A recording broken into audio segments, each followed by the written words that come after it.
వెంకట్ నాయక్ గారు మీరు చెప్పండి. అంటే 42% రిజర్వేషన్ బీసీలకు, సో ఇది సాధ్యమయ్యే పైన అంటారా, లేకపోతే మీ పార్టీ తరఫున ఎంత ధీమా వ్యక్తం చేస్తున్నారు? మీ అభిప్రాయం ఏంటి? ముందుగా మీకు రామరెడ్డి గారికి నమస్కారం మేడం. మేడం నేను రాజకీయాలు మాట్లాడదలుచుకోలేదు, ఎందుకంటే టాపిక్ చాలా మంచి టాపిక్ మేడం. ఇది లీగల్ టాపిక్, కాన్స్టిట్యూషనల్ టాపిక్, రైట్స్కి సంబంధించిన టాపిక్ కాబట్టి దీంట్లో రాజకీయాలు నేను చొప్పించదలుచుకోలేదు. సో రామరెడ్డి గారు కూడా నేను మాట్లాడేటప్పుడు సంయమనం పాటిస్తే చాలా బాగుంటుంది. సో నేనేమంటున్నా అంటే మేడం, 42% రిజర్వేషన్లు వర్కౌట్ అవుతుందా కాదా అని అనుకునే ముందు తమిళనాడులో ఎందుకు వర్కౌట్ అయింది 50% రిజర్వేషన్ అని చెప్పి దాని మీద మనం ఆలోచించాల్సిన అవసరం ఉంది. 1993లో పివి నరసింహారావు గారి యొక్క చొరవతో ఆ రోజు ఇది 69% వరకు షెడ్యూల్ 9లో పెట్టి మరి ఈరోజు అంటే బీసీలకు ఆ ఫలాలు పొందుతున్నారంటే తమిళనాడులో ఆ రోజు వాళ్ళు చేసిన చర్య వల్ల. ఇక్కడ మీరు చూడండి, ఏదైనా సరే ఒక అంశం ఉంటుంది మేడం. సుప్రీంకోర్టు చాలా క్రిస్టల్ క్లియర్గా ఒక మాట చెప్తుంది, ఏది బీసీ రిజర్వేషన్ అంశం మీద ఒక మంచి పదం యూజ్ చేస్తుంది మేడం. ఆ పదం ఏంటంటే, ఎలా అంటే బీసీలు వెనుకబడి ఉన్నారు, విద్యాపరంగా, రాజకీయంగా, ఆర్థికంగా, ఉపాధి పరంగా వెనుకబడి ఉన్నారని చెప్పి మీరు చెప్తున్నారు కదా. ఏ పారామీటర్ మీద మీరు చెప్తున్నారు, ఎటువంటి సైంటిఫిక్ డేటాతో మీరు చెప్తున్నారని చెప్పి సుప్రీంకోర్టు చాలా క్లియర్ కట్గా అడుగుతారు.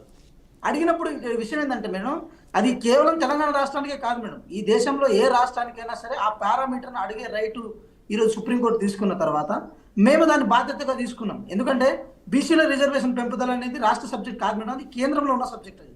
సో ఇక్కడ రాష్ట్రంగా మేము తీసుకున్న తర్వాత ప్రతిపాదనలు పంపి దాని అసెంబ్లీలో దాని చట్ట రూపేణ దాన్ని మార్చి గవర్నర్ గారికి అది పంపిన తర్వాత గవర్నర్ గారు రాష్ట్రపతి అసెంట్తో దాన్ని ముందు తీసుకెళ్ళడానికి ఒక ఆస్కారం అయితే ఉంటుంది. సో దీన్ని ఎట్లా చేద్దాం, రాజకీయంగా చేద్దామా, చట్టపరంగా చేద్దామా, ఇలాంటి ఇబ్బందులు మేడం నా మాట వినబడుతుందా? వినిపిస్తుందండి. అంటే ఇలాంటి ఇబ్బందులు రాకుండా చేసుకునే ప్రయత్నం ఏదైనా చేద్దామని అనుకున్నప్పుడు మనకు నెక్స్ట్ ముందు రాబోయే ఎలక్షన్ స్థానిక సంస్థల ఎలక్షన్స్లో ఇన్ కేస్ సుప్రీంకోర్టులో కానీ కేంద్ర ప్రభుత్వం కానీ 42% రిజర్వేషన్ బీసీలకు ఇచ్చే విషయంలో శశవిషలకు పోయిన ఎడల మనం రాజకీయ పార్టీ పరంగా అయినా 42% సీట్లను బీసీలకు కేటాయిద్దామని చెప్పి ఒక ప్రతిపాదన తీసుకురావడం జరిగింది.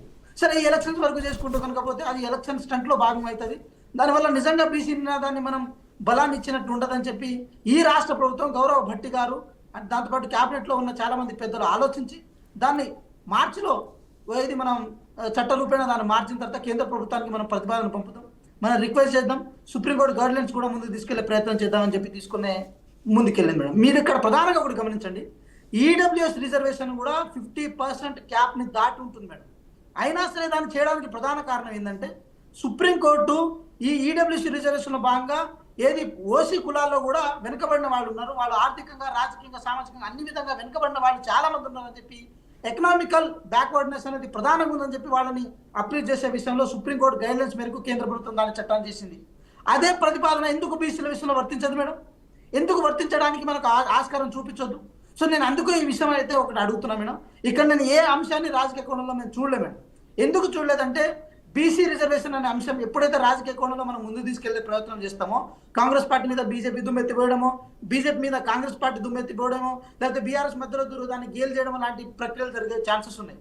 కాబట్టి మేము ఏమంటున్నాం అంటే మేడం, ప్రతి అంశం మేము ఏదైతే బీసీ కమిషన్ ద్వారా కాకుండా ఒక సపరేట్ బాడీని, ఒక సపరేట్ కమిటీని నియమించి మరి బీసీ కులగణన చేపట్టాలని అనుకున్నప్పుడు ఏది హైకోర్టు యొక్క గైడ్లైన్స్ మేరకు మేము ముందుకెళ్లే ప్రయత్నం జరిగింది మేడం.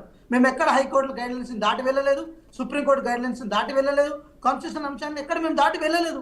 అంటే దట్ ఇండికేట్స్ దట్ మాకు బీసీ రిజర్వేషన్ల మీద కానీ, బీసీల అప్లిఫ్ట్ మీద కానీ మాకు చిత్తశుద్ధి ఉంది. కాబట్టి ప్రతి విషయాన్ని రాజ్యాంగబద్ధంగా, దాంతోపాటు లీగల్గా ప్రతి విషయాన్ని క్రాస్ చెక్ చేసుకుంటూ మేము వెళ్తున్నాం మేడం. అందుకోసం జరిగిన ప్రక్రియ madam. In case local body ఎలక్షన్స్లో, ఎస్ మేడం, లోకల్ బాడీ ఎలక్షన్స్లో మేమేమంటున్నాం, బీసీలకు నిజంగా గత 2 సంవత్సరాలు అన్యాయం జరిగిందని చెప్పి మేము నిజంగా భావిస్తున్నాం. కాబట్టి లోకల్ బాడీ ఎలక్షన్స్లో బీసీలకు రిజర్వేషన్ ఇవ్వాలి. అది పార్టీలు వేసే భిక్ష కాదు మేడం, అది వాళ్ళకి రావాల్సిన హక్కు. అది కల్పించడంలో మనం ఎందుకు ముందడుగు వేయద్దు? సో ఇన్ కేసు మేము రామరెడ్డి గారిని కూడా ఒక మాట అడుగుతున్నాం, ఎస్ ఇక్కడ బీసీలకు సంబంధించిన రిజర్వేషన్ విషయంలో కానీ, లెక్కింపుల విషయంలో కానీ ఎక్కడ లోపాలు జరిగినట్టు మీరు కనుక భావిస్తే, ఇంకా రిపోర్ట్ రాకంటే ముందే చెప్తున్నారు కదా మీరు అది లోపాలు కనుక మీరు భావిస్తే, మీరు మధ్యప్రదేశ్లో అధికారంలో ఉన్నారు, రాజస్థాన్లో అధికారంలో ఉన్నారు, ఉత్తరప్రదేశ్లో అధికారంలో ఉన్నారు, బీహార్లో మీరు కోయలేషన్లో ఉన్నారు, అక్కడ మీకు ఛాన్సెస్ ఉన్నాయి.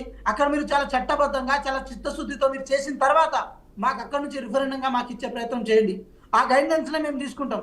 కానీ ఎక్కడ మీరు చేయకుండా, ఎక్కడ దాన్ని ముందు తీసుకెళ్లకుండా కేవలం కాంగ్రెస్ పార్టీ చేస్తున్న ప్రక్రియను, కాంగ్రెస్ పార్టీ చేస్తున్న అంశాలను ఏదో ఏలు పెట్టి కాలు పెట్టి దాన్ని గేలు చేసే ప్రయత్నం కనుక చేస్తే మీరు ఏదో కాంగ్రెస్ పార్టీ మీద వ్యతిరేకత చూపిస్తున్నట్టు అనిపిస్తలేదు సార్. ఇక్కడ బీసీలకు వ్యతిరేకంగా ఉన్నట్టు అనిపిస్తుంది, బీసీ నినాదానికి వ్యతిరేకంగా ఉన్నట్టు అనిపిస్తుంది సార్. నేనేమంటున్నానంటే ఫైనల్గా ఒక కంక్లూడ్ చేయదలుచుకున్నా. మేడం, వీళ్ళు గత ప్రభుత్వంలో బీసీ ముఖ్యమంత్రి చేస్తా అని చెప్పి ఒక నినాదంగా తీసుకున్నారు. సరే, బీసీ ముఖ్యమంత్రి చేయలే, 8 స్థానాలు వచ్చిందని చెప్పి కనీసం పక్ష నేతగా ఒక బీసీ నేతను చేసి ఉంటే కదా, ఎందుకు మహేశ్వర్ రెడ్డి గారిని చేసిర్రు? అవన్నీ మేము అడగడానికి ఓట్లేదు.